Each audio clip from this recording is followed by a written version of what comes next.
Okay, welcome back. We're here with a guest from Simon Fraser University football. This is Khaleeb Webb. He's a senior from Los Angeles, California. Played at Dorsey High School. Went to junior college at West Los Angeles Community College, where he was a two-star JUCO recruit.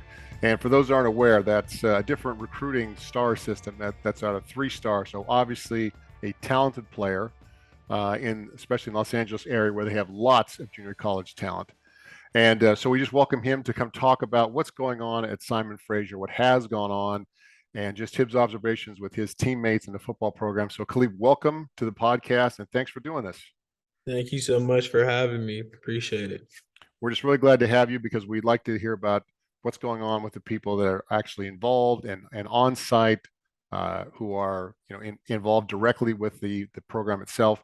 So the first thing I always want to talk about is your background. So you committed to Simon Fraser University in the spring of 2020. This was a year after Simon Fraser hadn't played because of the pandemic, the coronavirus pandemic. And so what made you decide to move 2,000 miles from Los Angeles up to the Vancouver suburb of Burnaby and attend Simon Fraser? Well, what really made me make this decision was coming out of JUCO. I had played 2 years, and my first year I was getting a pretty good amount of offers, and then my second year the same. And I had a pretty decent season. I received first team all conference, and honestly, I just want to get away from home.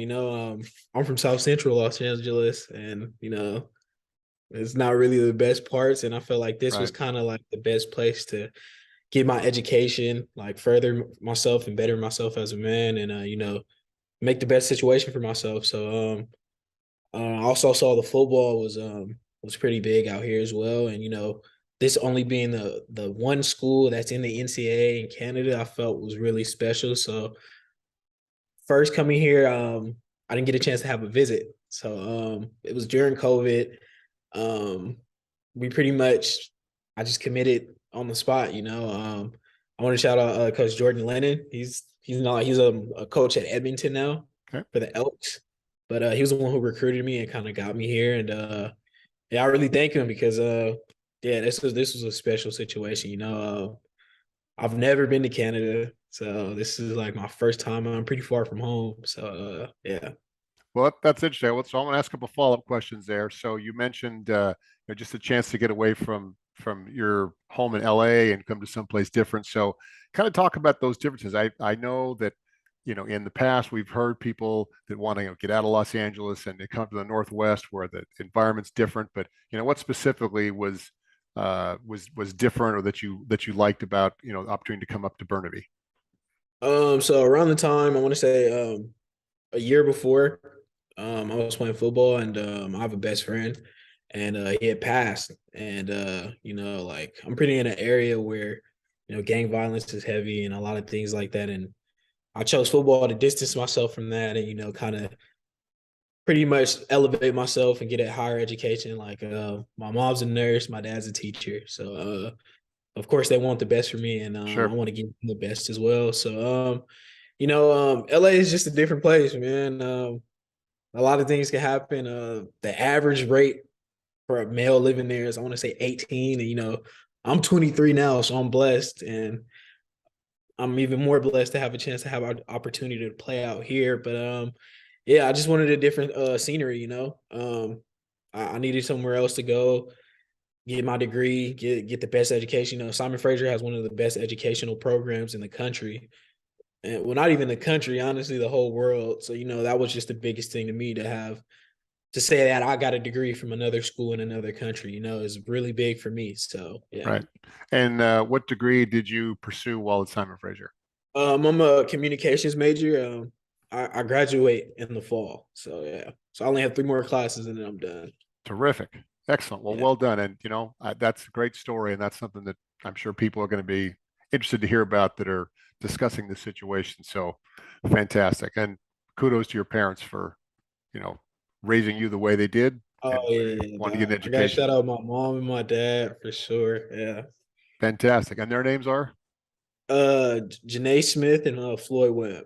Fantastic. Well, hello to them. And I'm glad to have their names mentioned on the podcast. Oh yeah, for sure, for sure.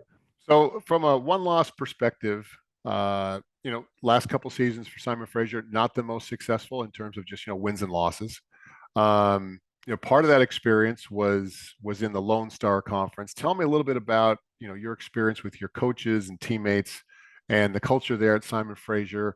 And was there extensive travel? Traveling to the Lone Star Conference, where most of the schools are in the Southwest. So the Lone Star Conference, I'm not gonna lie. The Lone Star Conference is one of the, I want to say it's a top three Division II program in the whole nation. So, and us being a Canadian school, that transition was pretty tough, but we're all for the competition. We like playing new people, new faces. And yeah, we play some dudes that's probably are gonna go to the league or probably go to the XFL, USFL. So like we play really good talent, and that's what I felt like. I felt was so good about SFU is the fact that we can play this high level talent and be able to stick with these teams, and like regardless of the record or anything like that. The thing that makes the SFU special is the fact that we can still compete, we can still be in these games, and last year being kind of our first year in the conference, we only had one game where we kind of things go. But other than that, every game we were in, it was close. It was real. It was just like one touchdown deciding games. Like we went into a game that went into OT that was a real big loss. And we went all the way down to Texas and almost beat this team in OT and we lost. But we had a lot of close games last year, and I really felt like we could have had a way better record, But it all comes with experience, Yep. playing our first year in that conference. It kind of got us ready, and I mean, we were pretty ready to try to come into this season and make some noise. But Well, everything. let's talk about your coaches then, since there was so much improvement. I know that your coach was originally coached on an interim basis and then got the full-time tag. So, what can you tell me about him and what you learned from him in the program? I just want to shout out Coach Riggs and Mike Regale. He's been a great coach. He was one of the dudes that was on the process of getting me here, and he knows my parents really well. Very close to my grandma because my grandma stresses the importance of getting my degree. So he hounds me about that every day. He's a great coach, and the culture he brings. We have this saying called IAY, which means I appreciate you, and he like spreads that around the whole team for us to do it around campus in the community, and just the type of coach that he is. He's a great coach. He's all for the players. He's a chill, laid back coach, but still knows how to coach people. So he knows what he's doing for sure. And yeah, he's probably been one of my best coaches I've had. And I want him to coach me for my last year potentially. So yeah, Mike Regale. That's great. That's great. I've heard a lot of positive things about him. Don't know him personally, but I think you can see just from the competitive level last year that things were on the rise and they were going in the right direction. And the Yeah. turnout, you've got 97 players on the roster, so numbers are up and strong. And sounds like he's doing a great job in recruiting. So Coach Riggs, is that what you call him again? Coach Riggs. All Coach right. Riggs. Well, shout out to Coach Riggs. Yeah. um, hey, so just backtracking a little bit to just your experience coming to campus before we get into the football situation itself. Just describe like your first month on campus. I mean, you're coming from Los Oh man. Angeles, you land here. Just talk about that experience because one thing I want to talk about is if you had poutine because that's fantastic. But just tell me, you haven't visited uh there before, but tell me that experience so was like. so my first time coming up here, it was a sad time for my mom. So around that time, visitors weren't able to really come up unless you had like a valid excuse or a reason. And Right. mom kind of said, like, yeah, I'm moving my son into his dorm for the first time. I need to be there. And they kind of told her no. So, moms, they want to move in their son. And Right. my dad was like, dude, you'll figure it out. But it was pretty tough, honestly. Coming in, I had to move in by myself. When we first got up here, we quarantined in a hotel for 2 weeks, and I can say it was good and it was bad because, coming to a country for the first time and not being able to experience it as soon as you land is really, really different. Like, Yeah. it was really weird. And I was like, okay, well, this place looks really nice, but why can't I come like, travel and explore? So that was kind of the bad about being in a hotel for 2 weeks. But my first time coming up there, I met a lot of dudes and I want to say as soon as I got there, I met 7 to 8 guys, and we ended up getting a house together. I want to say, so that whole month, I stayed on campus. Uh, we didn't have a season, so it was more just practice, just school. Everything was online pretty much. So it was a big adjustment, especially me coming from a junior college as well, and just having straight online classes and no season and just straight practice. So it was a big adjustment. And then on top of that, as well as living on campus, not having a car just yet, and start kind of trying to figure out where everything is and where to go with everything. Yeah. So it was a tough transition, but the Canadian people out here kind of got me right for sure. So they made sure I was okay. I experienced snow for the first time ever, which was insane. I don't know. I got some stories I could tell. I could go all day about the snow out here, I but bet you could. coming from Los Angeles, I don't. I've never seen snow before, so like that was a real big different experience. And yeah, man, poutine. I love you, man. I can't lie. It's a little spot out here called New York Fries. Shout out them too. Uh, best poutine I've had. And I don't know. I heard about it, and everybody's telling me you got to try this. You got to try this. And I'm down to try new things. Right. Especially coming up here. And yeah, it was pretty good, man. I like poutine. I have it every once in a while. Yeah, I like Yeah. it. That's one thing we always do when we go up there. We got to find a good poutine spot. Fantastic. Um, so just deviating a little bit from what we planned to talk about because things come up and you want to explore that. I mean, I'm sure different for you. Los Angeles, city of about 7.5 million people.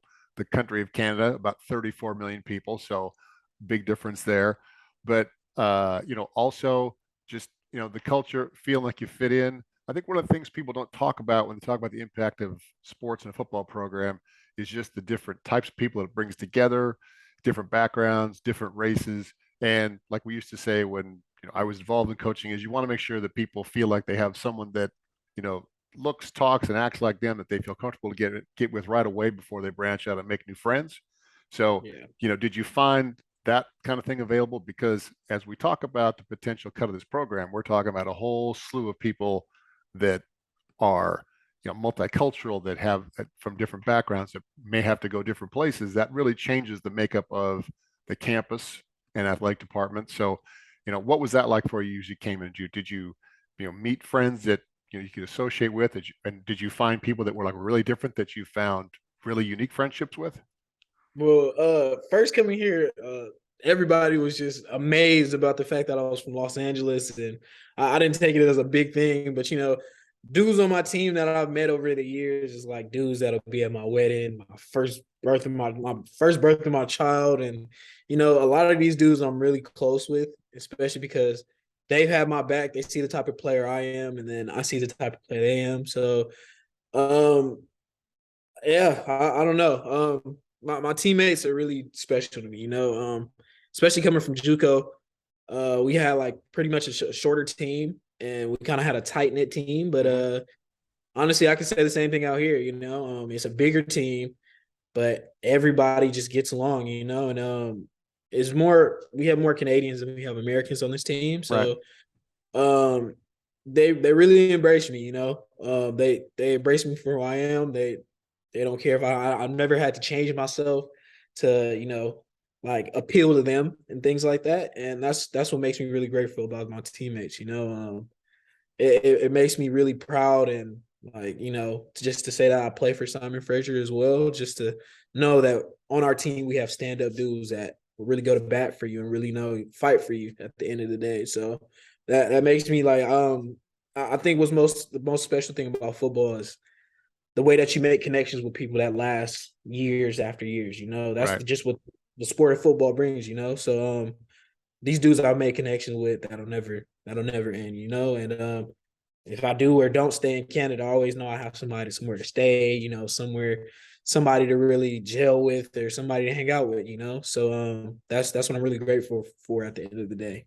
Well, that's a great testimony to that program, and that makes me think of a quote that I heard recently that football is probably the most important thing of the least important things because it's a segue to the things you just talked about Right. the camaraderie, the friendships, the lasting friendships you're going to keep. The great coach at Washington State University, George Raveling, once said that the most important things that change your life are the books you read and the people you meet, and it sounds like that really had an impact on you. For sure, for sure. Well, if you don't mind, I want to kind of delve in now to the actual program and the cancellation of it. There's been a lot of talk about the way the announcement was made, the manner in which it was handled in a team meeting, the timing, which was after a spring practice was just completed and just before finals, and if there was access to the locker room or not for the players to collect their personal belongings, and then there could be some incidents involving some other teams at the school and how it affects scholarships. So let's just discuss these things from your perspective and get kind of an idea of what you've witnessed. So, were you made aware of the cancellation of the program, before a meeting, or how did you get the news initially on April 4th? So I want to say, so I didn't even get a chance to make the meeting because I had a final that day. So, pretty much what happened was the night before they made the announcement or anything. Well, the night before we saw on the news, it was like a news clip circulating around saying, there's a meeting tomorrow on Tuesday saying that potentially the Simon Fraser football program will be shut down. So, everybody in our group chat was just kind of like, well, we just got out of spring ball. I don't Doesn't understand. doesn't make sense, right? Doesn't make any sense at all. So yeah, I mean, we kind of it was kind of we had a feeling, but we were like, there's no way they just cancel a program like that, like just fresh out of spring camp. We have a full schedule already set.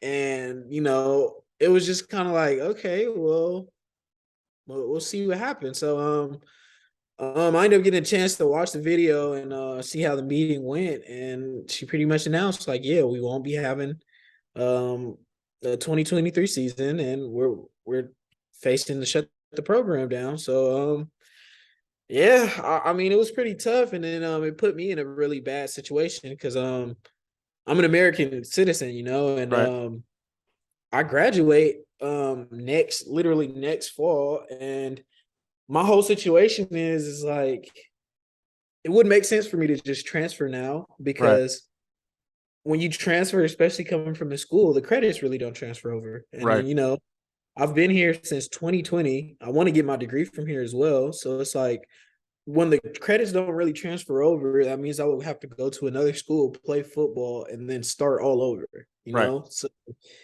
I can't. I don't want to keep doing school over and over again just to play. And like I said, I put in too much money, time, and effort in the school not to get a degree from here. So it's more of a situation is the degree is more important than football at the end of the day. Sure, sure. And So there's a degree of affordability there. I'm sure wherever you would have to go to, whether you played or not. I mean, you have to look at the finances as well. Does it make financial sense?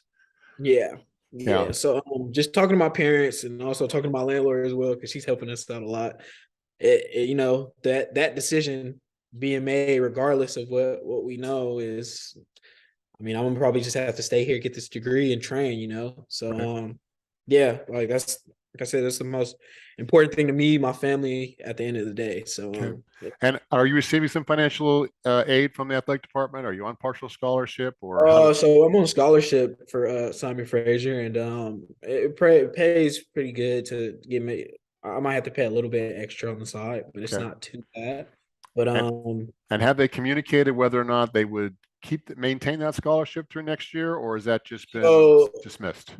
what they're trying to figure out right now is so I don't know for anybody else's situation, but I know for mine, I would get my scholarship in full for next semester to say, well, let's say we don't have a technically to have a season. My whole pretty much tuition will be paid off for next semester, and yeah, I wouldn't have to worry about paying at all, Okay. most likely. But I really couldn't say for like our younger guys, you Right, know, right. And because I'm just bringing that up for the listeners too, because I think that's that's one of the reasons that the boosters are going to court is there's a claim of breach of contract that they want to make sure that the players continue to receive their scholarships. I do know in another similar situation that I won't delve into directly that players like yourself who received scholarships and the program was canceled, their administration uh, hinted, communicated that the players should remain quiet or their scholarships could be in jeopardy. So I don't know if anything like that's been communicated to you, and I'm not suggesting it has, but I think the player's financial well-being is extremely important in this situation, especially for those that may have just come on board as a freshman and want to continue their schooling in at Simon Fraser. So, yeah. um, so it says that so as far as the meeting itself, you weren't there. I'm sure you got some text messages from friends, players, teammates. Um, just generally speaking, probably total disbelief. Yeah, the first one which really surprised me was I had coaches that coached me before over the years that were at Simon Fraser checking up on me to make sure I was okay. My JUCO coaches called me to check up because they saw the news was announced, and a lot of friends, a lot of family called me, and yeah, it was just kind of shocking in this disbelief because it's like if we have a full season ahead of us, why is the even if it was the decision to make our program be shut down or at least make a decision, why have us go through a whole spring ball? Right, Why would you know 2 weeks in advance of us? You guys made this decision 2 weeks in advance while we're still in spring ball, and we had a few guys with like season-ending injuries, you know. So it's like we just didn't feel like there was a lot of care, effort put into this decision, as well as that. I mean, we're hearing that they're trying to do the best and they want the best for us. But if we have a full season already set out to play, why not play that out and let us play? You know. right. But So to clarify for the listeners, so there the program did have a schedule set for next season, and whether you're aware of this or not, Jim Mullen, who's in charge of Football Canada, has communicated that people have worked through back channels to actually create a Canada-only schedule for Simon Fraser for next fall if the program is reinstated. So that may be news to you, but there actually is a second schedule that could be used for the team. Um, you said that that the administration had decided to cancel the program 2 weeks earlier, but hadn't told anybody. Now, can you tell me a little more about that? I had seen that, but I don't know where that information came from. If they told you that, or if that was something that just leaked out later. that was something that just leaked out. Honestly, it started getting around our team, and then we started hearing it more and more. But we kept hearing that it was too. They knew the decision 2 weeks in advance, and it's just kind of like well, that if you kind of knew in 2 weeks in advance, well, why wasn't that conversation had? Like our, and the thing about it is like we kind of had a feeling like something might happen because the whole uncertainty of us finding a new league, and I know that's probably a complex situation from our viewing, but um, we knew at a certain point that conversation would have to be had about finding a new conference Right, because I want to say about 2 to 3 months ago is when the Lone Star Conference made the decision to kind of kick us out because they had a D3 coming up from Texas that's going to join the league instead, and I guess that's going to make it to the point where everybody's kind of closer, even though they still have Central and Western Oregon in right. the division. But I think we were kind of kicked because of the whole border, the whole coming to Yeah, Canada. I think that was just the decision that was made, and I understand. But yeah, I don't know. It was just the timing of everything just didn't seem right for everybody. You know, right. it's just yeah, Well, especially it's yeah. very late. I'm sure that people, if there's scholarships out there, I mean, 90% of them are gone. So very difficult for a player to, like, as you've already highlighted, change programs, change schools, get resettled, have their And then commits transfer. And then what's making it even worse is, we just got out of spring ball. We had this year coming up. We have a pretty young team. Like for the exception of me and a few, we probably don't have. We probably had about 6 to 7 seniors, maybe, and the rest of the team is pretty young. So, a lot of dudes are, they're not able to really find a new place to go and try Right. to get a scholarship. It's not, and even if the program's decision or the athletic director or the administration's decision was, well, we want to give you this time to go find more options. Why not let us have that season to get more film and then we revisit this whole conversation? Right. But that's just my thought process. But it's just seeing a lot of these younger dudes trying to get places and they can't really get places, like after this decision was made, a lot of schools were still in spring ball because we ended spring ball very early as well as school. A lot of schools are still in spring ball. A lot of schools, are still kind of looking for other people, and a lot of our dudes aren't like realistically aren't going to get the looks that they want to get, or they might have to be in a situation where they might have to walk on, or they might not be blessed to have a chance to get a scholarship. So Right. that's why a lot of our guys are sticking around, trying to stay as strong as possible, trying to rally just to get our program back. And yeah, that's the biggest thing with this whole process is just seeing the support, man.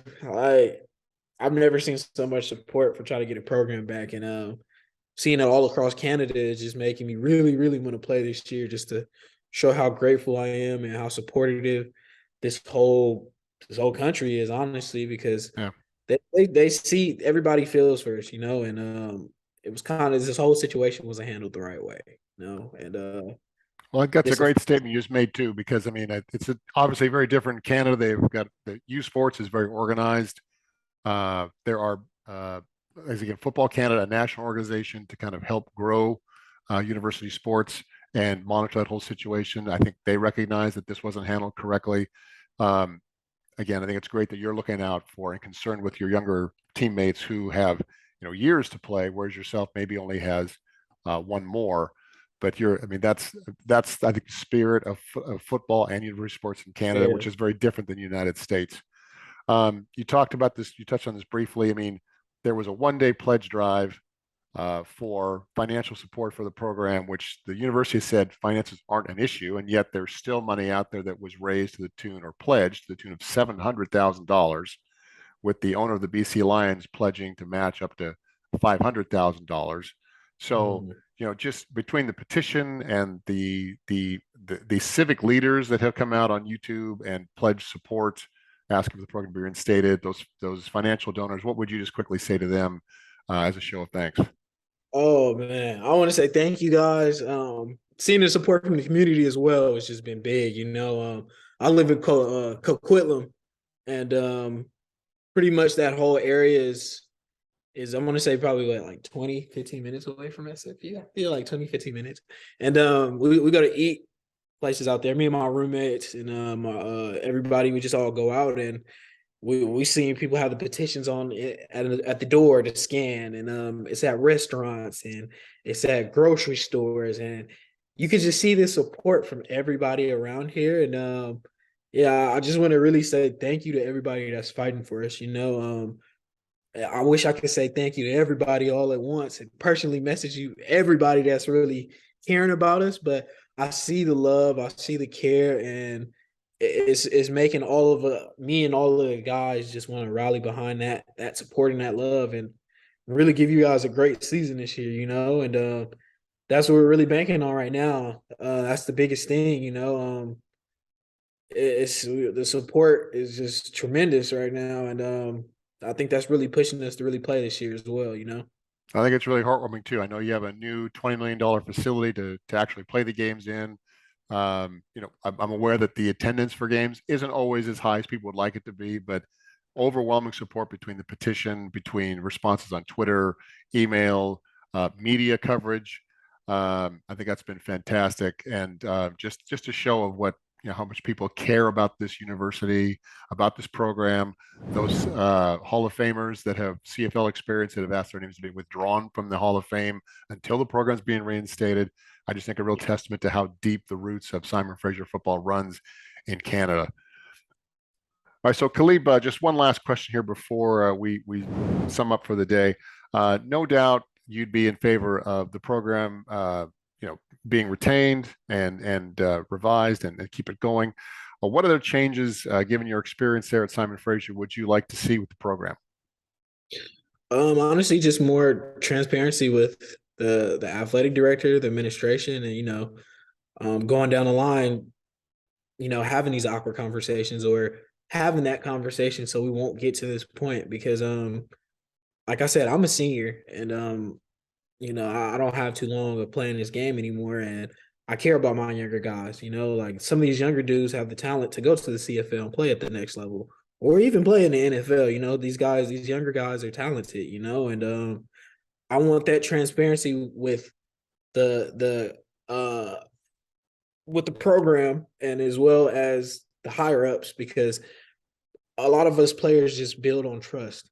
We already got the trust from our coaches because they brought us in and then they're gonna tell us the real fake and let us know how to get past everything. But the higher ups are the ones that are in charge of everything at the end of the day. So just that trust, trust is key as a player. And Yeah, without that trust, how can we perform at the end of the day? Like how can we know we're being taken care of at the end of the day? So that's just the biggest thing, just the whole the trust aspect of everything. Like everybody is built on trust. You have to right, trust somebody at the end of the day, so right. that's the biggest thing for us. I think that transparency is key. I think that that's something that should have happened all along. I think the supporters do also. I think that's got to be a continued point of frustration of both you and the supporters, the boosters, the alums, because they've been asking for transparency. What is the real reason? I think many have said if you just don't want the football program, we'd rather hear that than excuses like it's a scheduling issue, it's a financial issue, it's a league issue, what have you. So I think that's key, and I'm sure many of your teammates probably share that feeling. Speaking of you and your teammates, one last question. There have been statements, comments from the university that says that they are doing everything they can to support the players, to give them what they need to consult with them as far as scheduling, schools, what have you. I don't know if you can speak to any other of your teammates, but are you seeing that? Are your teammates feeling that's true? Are they getting what they need, or is there an area for improvement there? So I mean, my teammates in the whole case of things are um all they can really say, and what I've heard from them is,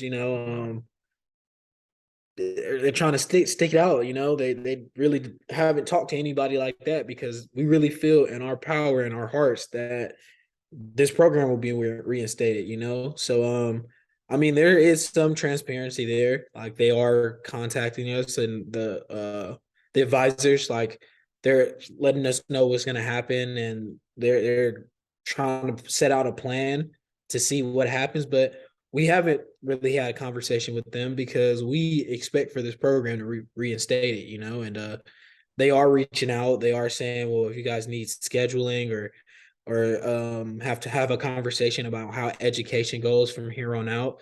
They've had that conversation, but we really haven't said much because we want this program to come back. We're standing on it, like we really don't see it any other way that this program doesn't get reinstated. So I don't think we need to have that conversation to the point where we have to talk about maybe, like restarting the whole program over or anything like that. But yeah, I really do feel like in our hearts we know that this program, and that's why we have a lot of dudes staying, and we keep hearing that a big thing is they don't think we'll have enough players or enough people to fill the team. The same guys that we had in the spring are coming back the next fall. Nobody's going anywhere, and we're really confident that with all this support and everybody backing us, that there's no way that we don't have a season. There's no other excuse. There's no valid reason of why we can't play. And we've seen the many opportunities that we've gotten since this announcement was made. So I just don't see any other way that we don't play this season, honestly. If rather that be, in the Lone Star, if that be another team, another conference that was brought up was the NAIA, and then also U Sports as well. So Right. I just don't see any other way we don't play this season, Okay. and yeah. And Khaleeb, can you before we wrap up, can you briefly estimate how many players are not coming back, or is just everybody's holding their breath and standing Everybody's by? holding it. Everybody's holding their breath right now. We got a full team. We strong in numbers right now, and you know, the biggest thing I think that's really making us all stick together right now is we're still working out together. And Right. the fact that we technically don't have a program right now, a lot of our guys are still working out. We're still going to training sessions. We're still throwing a rock. We're at least still trying to. We're keeping hope, and we're still like training as if we're having a season because we know that we're gonna have a season, and we're not just gonna just slouch off and just not work out at all. Like I have to work out later on today, So it's we've been in a process and when you get into a groove of things that you keep doing, especially after spring ball.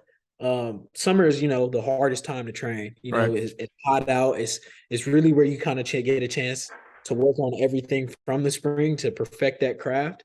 And we still have guys doing that. We still have throwing sessions. We still have our little one-on-ones. And yeah, we don't have any guys that I know of that's leaving. So we're staying, we're keeping faith, and we think the justice will be due at the end of the day. So yeah, we're staying together, we're sticking together. Well, you shouldn't have long to wait. Apparently, the court date's been moved up from the 4th to Monday, this coming Monday morning. Yeah. So we So should know more on the efforts to reinstate the program, and hopefully we'll get to do a follow-up discussion and talk more about what's happening going forward for a fall season. So for sure, I will great, love that for sure. great. Well, Khaleeb Webb, I want to thank you for your time. You've been a great guest. Thank you for all your insights on what's going on the ground there at Simon Fraser, and my personal hopes that the program will get a chance to play this fall so we can come see you play. Thank you so much. Before we end, I wanted to shout out my landlord too. This is my landlord. This is like my other mom out here. Kind of helps us out a lot, things like that. And then also shout out my parents, my grandma, and my coaches, Coach Lennon, Coach Marcus Granderson. He's with the Toronto Argonauts. Coach Mark Beswick, Coach Darrell Cummings, and then Coach Jerome Dennis, and Coach Mike Rigel, and then Coach Urban as well. I just want to thank them for also giving me the opportunity to play and to be in this situation, and giving me a voice to kind of speak out on this. And I feel like our voice is the most important things at the end of the day, and I would rather you guys hear from us than anybody else. So I want to thank you as well for giving me the platform to kind of speak on this issue, and thank you so much. It means a lot. Well, you're very welcome. And again, I think that was the best way for us to actually talk to someone who's going through this. I really appreciate all the articulate insight of what's happening and the true feelings of someone who's playing there. And like we said before, football is the most important of the least important things. I think you proved it with all the relationships that you're making and that are changing your life. And I'm sure that you'll do the same as you continue your career and your profession. So again, thank you for your time, Khaleeb. It was great to talk to you. Best of luck to everybody involved with the efforts to restore Simon Fraser football. Thank you so much. Appreciate it.